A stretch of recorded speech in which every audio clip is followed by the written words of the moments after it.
Hello, my name is Cian Savoy, and I'm going to be discussing vehicles of injustice in terms of the white savior complex in Latin America.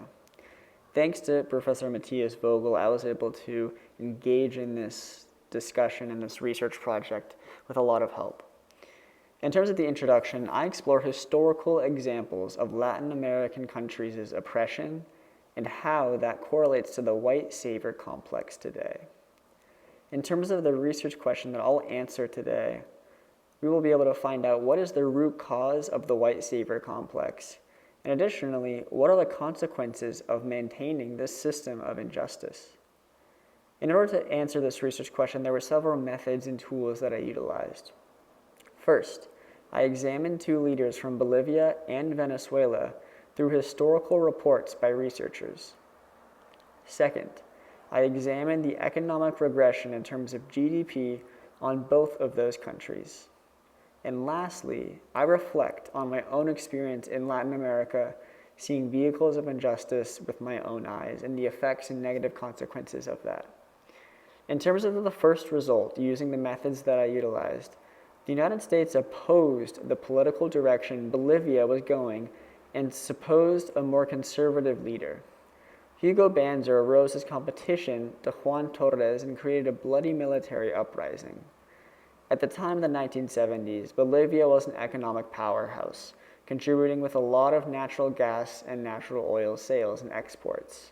They were an ally of the United States for a time. However, Bolivia was increasingly looking more and more progressive, and the United States preferred Hugo Banzer as a conservative ally.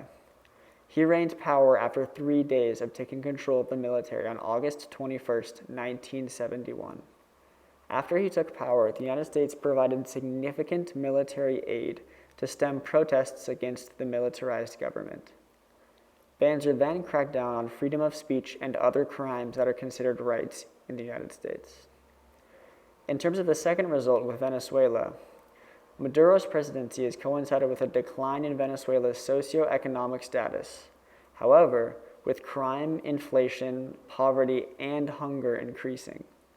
Analysts and critics have attributed Venezuela's decline to both Chavez and Maduro's economic policies, in addition to the United States' economic policy against them.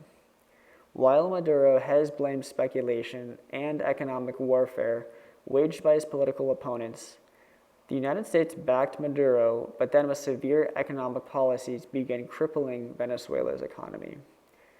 In both of these cases, we see two results that are very stark and clear. The working class in Bolivia and the working class in Venezuela have been severely harmed by these economic policies by Western countries and by their own leaders. Now, in terms of the third result, my own personal experience in Baja California, I learned that agricultural workers only make about $40 per week, and when their children come of age, they again become migrant workers. This cycle of poverty stunts economic growth and economic mobility upon these families.